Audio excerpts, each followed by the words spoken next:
become better at selling over the phone to close more deals. Now, this is going to be especially valuable for you if you're someone who does any type of B2B selling where you have to talk to somebody over the phone, right? You can be an entrepreneur, salesperson, business development. It doesn't matter. As long as you're talking to someone over the phone and you communicate with them, you're going to get a lot of value out of this video. And these tips that I'm going to give you in this video are going to be applicable to all types of industries, all types of products and services. They're going to be universal tips that you can use no matter what your sale is. And before we that said, let's go ahead and dive into my 3 tips to sell more over the phone. All right, so tip number 1 is going to be tonality. When it comes to sales over the phone, tonality is everything. Let me go ahead and give you an example. So let's say I'm calling someone over the phone and I sound like this.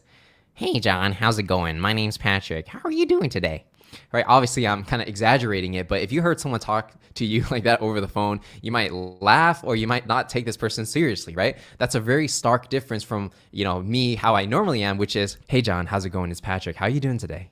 Right? Very big difference from, hey John, how's it going? To, hey John, how's it going? So what exactly is going on here? And the thing is, studies have found that when you're talking to someone for the first time, the major factor that will determine whether or not someone will like you is actually your tonality. So it's not even about the words that you're actually saying. If you can't get your tonality part right, the person's not going to trust you and they're not going to like you. And people like to buy from people they like. So that's why it's incredibly important to be aware of your tonality and how you sound. Now, I want to emphasize that it's not about being fake. It's not about trying to sound something like you're not. You want to think of it like you're putting your best foot forward, right? The voice is essentially an instrument where you can talk high, low, or however you choose to talk, depending on your situation. Confidence in so much energy that it was just like oozing out of him and really inspired people around him, right? And so I wanted to take a little bit of that and apply it to how I spoke. Also, I remember hearing Diplo speak, which is the producer, DJ. He had a really cool intellectual voice, and I really took inspiration from that. And not only those two, but many other people I've taken inspiration from to basically create how I sound, right? And essentially, I'm not trying to be fake. I'm not trying to be something I'm not.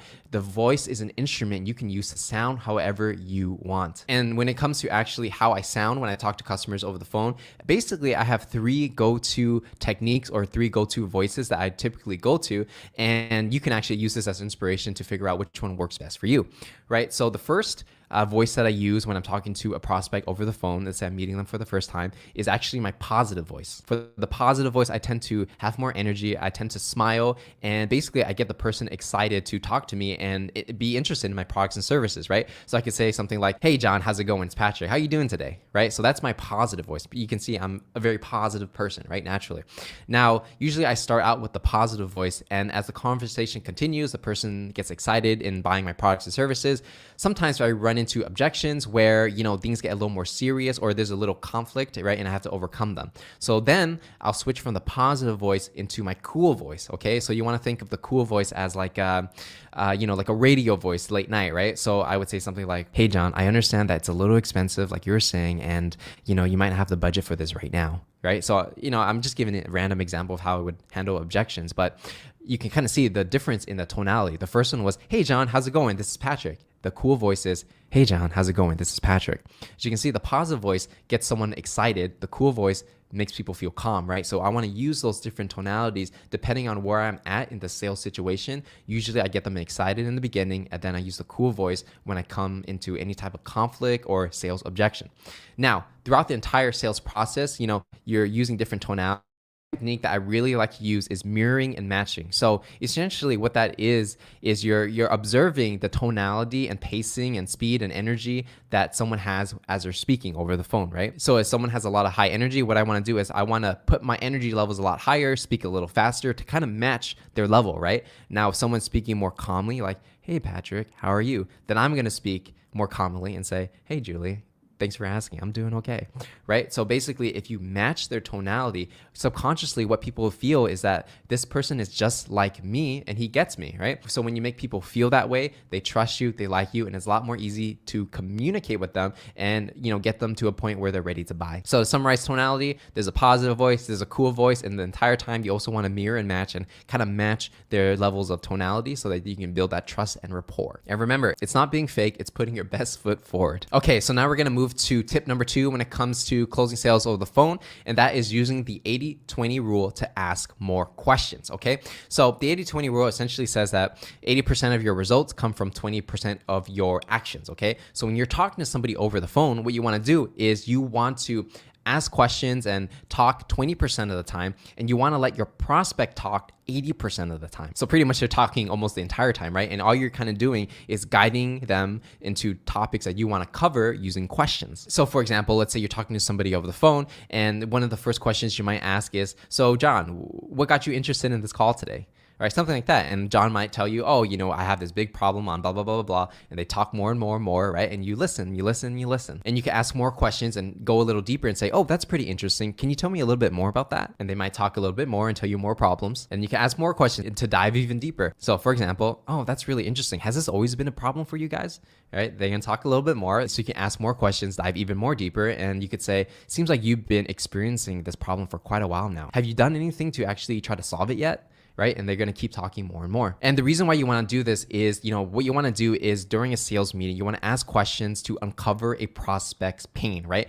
And then with that pain, what you want to do is position your product or service as a solution to that pain. So I actually have a whole other video on exactly how you can do this. Link is in the description, or it might be somewhere on the screen, and you can learn about how to uncover pain and then solve it with your solution. But for the sake of this video, the most important thing to take note is that you want to ask questions to uncover a customer's pain, because the more you learn about them, the more you're able to position your product or service as a solution, the more likely they will buy. So again, ask questions, talk 20% of the time, and let the prospect tell you their problems 80% of the time, and then come in at the end and solve all their problems, okay? And again, I got another video on that, so description or the link is somewhere on the screen. All right, so now we're gonna go into tip number 3, and I'm gonna actually get into some tactical closing techniques, okay? I know people love the techniques. They love to know exactly what to say and how to say it and things like that. And personally for me, it's more about mindset. But for this video, I wanna give you some special techniques that I use personally myself, and I know they're gonna work for you. So let's say you're in a sales meeting and you're getting closer to the end of the call, right? So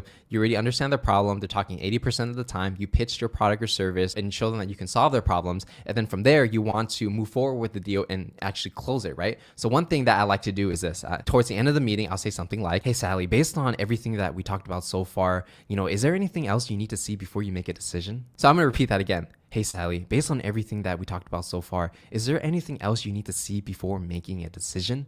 So as you can see, what I'm doing here is that after I did my pitch, I asked that question, right? So I'm trying to understand how interested Sally is in my product or service. Now, if there are more things that she needs to see before she makes a decision, right there, because I asked a question, she's going to tell me. She might say something like, oh, I need to make sure that it integrates with this other software. Oh, I need to make sure, how long will it take before we actually implement it and use it in our business?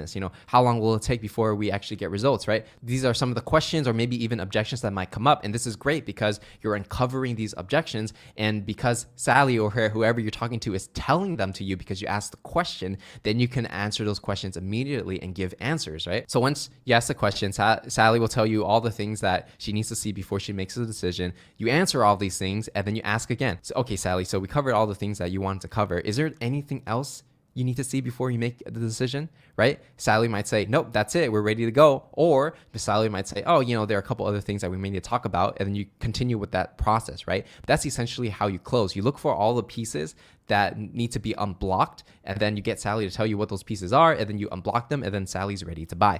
Now, in situations where, let's say the person doesn't necessarily give you a clear answer and it's very vague, right? What I like to do is I like to use the 1 to 10 close. So I'll say something like, hey, Sally, based on everything we talked about so far, on a scale of 1 to 10, 1 being not interested at all, and 10 being you're ready to buy right now, where do you think we're landing right here?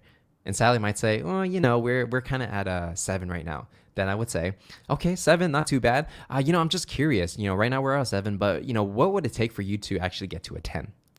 And then Sally will tell you exactly what she needs to see to get to that 10. And then you just go one by one and inching closer, closer, closer. And then once you answer some of the questions, you ask again, okay, so based on, 1 out of 10, where are you at right now? Sally might say 9, right? And then you say, okay, well, what's that one more step that we need to do before we get to that 10? And then she'll tell you and you answer it, right? Eventually, you keep doing that until Sally or whoever you're talking to actually gets to that 10. And then Sally is ready to buy your product or service. And then you ask them, okay, so we're at 10. What would you like to do now? Sally's going to say, I would like to move forward. What's the next step? From there, you just say, okay, this is the contract. This is what we do, blah, blah, blah, right? So essentially, all you're really doing is just inching them closer and closer to getting to a 10 out of 10. And then once they're at that 10, they're ready to buy. And one thing about these closing techniques is that they're not going to work unless you get the first 2 steps right, which is essentially getting your tonality right, making sure the prospect trusts you and you have that rapport with them. And number 2, making sure you're asking great questions and allowing the prospect to talk 80% of the time.